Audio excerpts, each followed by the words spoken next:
రాష్ట్ర వ్యాప్తంగా పలు చోట్ల తీవ్ర ఈదురుగాలులు, ఉరుములు, మెరుపులు, వడగళ్లతో కూడిన వర్షం బీభత్సం సృష్టించింది. పొట్ట దశలో ఉన్న వరి సహా ఇతర పంటలు, కోసి ఆరబెట్టిన పంటలు ధ్వంసం అవుతుండడంతో ఆరుగాలం పడ్డ శ్రమ బూడిదలో పోసినట్లవుతుందని రైతులు ఆవేదన వ్యక్తం చేశారు. తోటల్లో పిందె దశలోని మామిడి పిందెలు రాలిపోతుండడంతో ఆ రైతులు తలపట్టుకుంటున్నారు. కొన్ని చోట్ల మామిడి చెట్లే కూకటి వేళ్లతో కూలిపోతున్నాయి.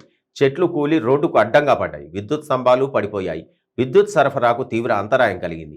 లోతట్టు ప్రాంతాలు జలమయమై ఇళ్లలోకి నీరు చేరడంతో జనం తీవ్ర ఇబ్బందులు పడ్డారు. హైదరాబాద్లో సాయంత్రం 5:30 నుంచి 6:30 దాకా గంట పాటు వాన దంచికొట్టింది. రాత్రి 9:30 తర్వాత పలు చోట్ల వర్షం పడింది. వడగాళ్లు పడడంతో వాహనదారులు ఇబ్బంది పడ్డారు.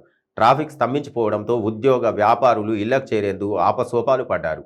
సెక్రటేరియట్ పాతగేటు వద్ద చెట్టు కూలి రోడ్డు మీద పడడంతో ట్రాఫిక్కు తీవ్ర అంతరాయం కలిగింది. రాష్ట్రంలో ఆది సోమవారాల్లో పలు చోట్ల ఉరుములు మెరుపులతో కూడిన వర్షాలు పడే అవకాశం ఉందని హైదరాబాద్ వాతావరణ కేంద్రం తెలిపింది.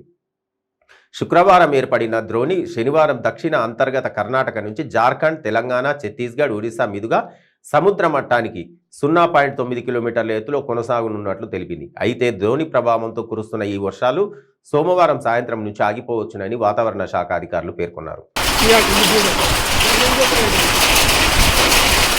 Ya,